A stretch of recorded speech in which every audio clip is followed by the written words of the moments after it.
பிரியமானவர்களே, ஆண்டவராகிய இயேசு கிறிஸ்துவின் நாமத்தினாலே உங்கள் யாவரையும் அன்போடு கூட நான் வாழ்த்துகிறேன். ஆண்டவர் கிருபையாய் நமக்கு கொடுத்த இந்த புதிய நாளுக்காக முதலாவது நாம் ஆண்டவருக்கு நன்றி சொல்லுவோம். நல்ல மேய்ப்பன் குரலை கேட்பேன், நாளும் பின் தொடர்வேன்.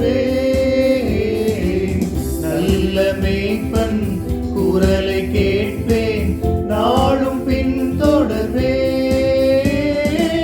தோளில் அமர்ந்து கவலை மறந்து, தோளில் அமர்ந்து கவலை மறந்து தொடர்ந்து பயணம் செய்வேன், தொடர்ந்து பயணம் செய்வேன். எனது தலைவன் இயேசுராஜன் மார்பில் சாய்ந்து சாய்ந்து மகிழ்ந்து மகிழ்ந்திருப்பேன். இந்த நாளுக்கென்று ஆண்டவர் கொடுக்கிற ஒரு வார்த்தை யோவான் எழுதின சுவிசேஷம் 10ஆம் அதிகாரம் 11ஆம் வசனம். யோவான் 10:11. நானே நல்ல மேய்ப்பன், நல்ல மேய்ப்பன் ஆடுகளுக்காக தன் ஜீவனை கொடுக்கிறான். இங்கே ஆண்டவராகிய இயேசுவை குறித்து ஆண்டவரே சொல்லுகிறார், நானே நல்ல மேய்ப்பன். நல்ல மேய்ப்பன் ஆடுகளுக்காக தன் ஜீவனை கொடுக்கிறான் என்று ஆண்டவர் இந்த இடத்துல சொல்லியிருக்கிறார். அவரே தம்முடைய ஜீவனை தம்முடைய ஆடுகளாகிய தம்முடைய ஜனங்களை மீட்கும்படியாக கொடுக்கிறேன் என்று ஆண்டவர் சொன்னார். யோவான் எழுதின சுவிசேஷம் 10ஆம் அதிகாரம் 28ஆம் வசனம் இப்படியாய் சொல்லுகிறது, நான் அவைகளுக்கு நித்திய ஜீவனை கொடுக்கிறேன், அவைகள் ஒரு காலும் கெட்டு போவதில்லை, ஒருவனும் அவைகளை என் கையிலிருந்து பறித்து கொள்ளுவதும் இல்லை. இங்கே ஆண்டவருடைய வார்த்தை சொல்லுகிறது, இயேசு கிறிஸ்துவே சொல்லுகிறார், நான் அவைகளுக்கு நித்திய ஜீவனை கொடுக்கிறேன். அவைகள் என்று சொல்லுவது நம் ஒவ்வொருவரையும் குறித்து ஆண்டவர் சொல்லுகிறார். அவரால் சிருஷ்டிக்கப்பட்ட எல்லா மனிதர்களையும் பார்த்து ஆண்டவர் சொல்லுகிறார், இவர்கள் என்னுடைய ஆடுகள் என்று சொல்லி, இவர்களுக்காக நான் என் ஜீவனை கொடுக்கிறேன் என்று சொன்ன ஆண்டவர் இங்கே சொல்லுகிறார், நான் என் ஆடுகளுக்காக நித்திய ஜீவனை கொடுக்கிறேன், அழியாத ஒரு ஜீவனை கொடுக்கிறேன், அவைகள் ஒரு காலம் கெட்டு போவதில்லை என்று சொல்லுகிறார். அவருக்கு சொந்தமான ஜனங்களாகிய நாம் ஒருபோதும் கெட்டு போக ஆண்டவர் விடமாட்டார். ஒருவனும் அவைகளை என் கையிலிருந்து பறித்து கொள்ளுவதும் இல்லை என்று சொல்லுகிறார்.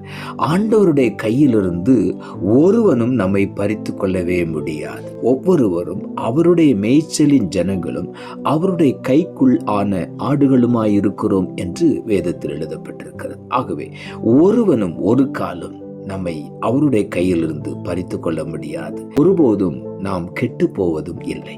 ஆகவே உள்ளத்தின் ஆழத்திலிருந்து நம்முடைய நல்ல மேய்ப்பனாகிய ஆண்டவராகிய இயேசு கிறிஸ்துவுக்காக நாம் நன்றி சொல்லுவோம். 1 யோவான் 3ஆம் அதிகாரம் 16ஆம் வசனம் இப்படியாய் சொல்லுகிறது, அவர் தம்முடைய ஜீவனை நமக்காக கொடுத்ததினாலே அன்பு இன்னதென்று அறிந்திருக்கிறோம் என்று இங்கே எழுதப்பட்டிருக்கிறது. அன்பு என்றால் என்ன என்பதை எப்படி நாம் அறிந்திருக்கிறோம்? அவர் தம்முடைய ஜீவனை நமக்கு கொடுத்ததினாலே. ஆகவே தேவனுடைய அன்பை எப்படி ஆண்டவராகிய இயேசு கிறிஸ்து வெளிப்படுத்துகிறார்? தம்முடைய ஜீவனையே நமக்காக கொடுத்தார். ஆகவே அன்பு உண்டாயிருக்கிறது. அன்பு இன்னதென்று நாம் அறிந்து கொள்ளுகிறோம். ஆகவே உள்ளத்தின் ஆழத்திலிருந்து இந்த அன்புக்காக ஆண்டவருக்கு நாம் நன்றி சொல்லுவோம். மார்க் எழுதின சுவிசேஷம் 10ஆம் அதிகாரம் 45ஆம் வசனம் இப்படியாய் சொல்லுகிறது, அப்படியே மனுஷகுமாரனும் ஊழியம் கொள்ளும்படி வராமல் ஊழியம் செய்யவும் அநேகரை மீட்கும் பொருளாக தம்முடைய ஜீவனை கொடுக்கவும் வந்தார் என்று இங்கே ஆண்டவருடைய வார்த்தை சொல்லுகிறது.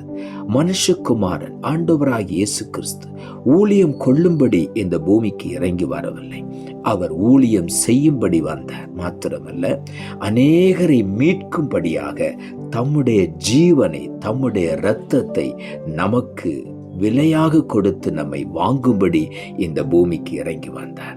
அவர் தம்முடைய இரத்தத்தை நமக்கு கிரயமாய் செலுத்தி நம்மை அவருடைய சொந்த பிள்ளைகளாய் மீட்டு கொண்டார். ஆகவே நாம் அவருடைய கரத்துக்குள்ள இருக்கிறோம். ஒருவனும் நம்மை பறித்து கொள்ளுவதில்லை. நாம் அவருடைய கரத்தில் இருக்கிறபடியினால் ஒரு நாளும் நாம் கெட்டு போக விடவே மாட்டார். ஆகவே இந்த நல்ல மேய்ப்பனுக்காக ஆண்டவருக்கு நாம் நன்றி சொல்லுவோம். ஆடுகளுக்காக ஜீவனை கொடுக்க வந்த நல்ல மேய்ப்பன். ஆகவே இந்த காலை வேளையிலே உள்ளத்தின் ஆழத்திலிருந்து ஆண்டவருக்கு நாம் நன்றி சொல்லுவோம். இந்த நல்ல மேய்ப்பரைத்தான் தாவீது தன்னுடைய சங்கீதத்தில் எழுதுகிறார். 23ஆம் சங்கீதம் 1 வசனத்திலே, கர்த்தர் என் மேய்ப்பராய் இருக்கிறார், நான் தாழ்ச்சி அடையேன் என்று எழுதுகிறார். நான் ஒருபோதும் தாழ்ச்சி அடையவே மாட்டேன். காரணம், அவர் என் மேய்ப்பராய் இருக்கிறார். அவர் என்னை புல்லுள்ள இடங்களில் மேய்ப்பார், அமர்ந்த தண்ணீர்கள் அண்டையிலே என்னை கொண்டு போய் நிறுத்துவார். ஆகவே நான் ஒருபோதும் தாழ்ச்சி அடைய மாட்டேன். அந்த சங்கீதத்தின் கடைசி பகுதி சொல்லுகிறது, என் ஜீவனுள்ள நாளெல்லாம் நன்மையும் கிருபையும் என்னை தொடரும், நான் கர்த்தருடைய வீட்டிலே நீடித்த நாட்களாய் நிலைத்திருப்பேன். இந்த உலகத்திலே நாம் ஜீவிக்கிற நாட்கள் எல்லாம் ஆண்டவருடைய நன்மையும் கிருபையும் நம்மை தொடரும். எப்பொழுது? கர்த்தர் நம்முடைய மேய்ப்பராயிருக்கும் பொழுது. அவர் நல்ல மேய்ப்பனாயிருக்கிறார். அவரே சொல்லுகிறார், என் ஆடுகள், என் ஜனங்கள் என் சத்தத்திற்கு செவி கொடுக்கும் என்று சொல்லி, என் ஆடுகளின் சத்தத்துக்கு செவி கொடுக்கும், அவைகள் என் பின்னே வரும் என்று சொல்லி ஆண்டவர் நம்பிக்கையோடு நம்மை பார்த்து சொல்லுகிறார். ஆகவே தான் தாவீது எழுதுகிறார், என் ஜீவனுள்ள நாளெல்லாம் நன்மையும் கிருபையும் என்னை தொடர்ந்து வரும். காரணம், அவர் என்னுடைய மேய்ப்பராயிருக்கிறார். அவர்தான் என்னை மேய்க்கிற தேவன், அவர்தான் என்னை வழிநடத்துகிற தேவன். என்னை முற்றிலும் அவரிடத்தில் ஒப்பு கொடுத்து விடுகிறேன் என்று ஒப்பு கொடுத்தபடியினாலே தாவீது எழுதுகிறார், என் ஜீவனுள்ள நாளெல்லாம் அவர் அளிக்கிற நன்மையும் கிருபையும் என்னை தொடர்ந்து வந்து கொண்டே இருக்கும். மாத்திரமல்ல, நான் நித்தியமான வாழ்க்கையை கர்த்தருடைய வீட்டிலே நான் வாழ்வேன், நீடித்த நாட்களாய் அங்கே நான் நிலைத்திருப்பேன் என்று சொல்லுகிறார். நமக்கென்று ஒரு நித்திய வீட்டை ஆண்டவர் வைத்திருக்கிறார். ஆகவே நமக்கு ஒரு நம்பிக்கை உண்டு. இந்த உலகத்திலே நம்முடைய ஓட்டத்தை முடித்த உடனே நமக்கென்று ஆண்டவர் வைத்திருக்கிற அந்த நித்திய வீட்டிலே நீடித்த நாட்களாய் நாம் நிலைத்திருப்போம். ஆனால் இந்த உலகத்தில் இருக்கும் பொழுது கூட நன்மையும் கிருபையும் நம்மை தொடர்ந்து வந்து கொண்டே இருக்கும். இன்றைக்கு நாம் கர்த்தரை நம் மேய்ப்பராய் ஏற்றுக்கொள்வோம். அவருடைய சத்தத்திற்கு நாம் செவி கொடுப்போம். அவர் பாதையிலே நடப்போம். நிச்சயமாகவே எல்லா மேன்மைகளையும் ஆசீர்வாதங்களையும் இன்றைக்கு நாம் பெற்றுக்கொள்வோம். நாம் ஜெபிப்போம். அன்புள்ள ஆண்டவரை, கிருபையாய் நீர் கொடுத்த இந்த புதிய நாளுக்காய் மறுபடியும் நமக்கு நன்றி செலுத்துகிறோம். ஆண்டவர் கொடுத்த ஜீவனுள்ள வார்த்தைக்காக நன்றி. நானே நல்ல மேய்ப்பன், நல்ல மேய்ப்பன் ஆடுகளுக்காக தன் ஜீவனை கொடுக்கிறான் என்ற வார்த்தையை கொடுத்தேன்.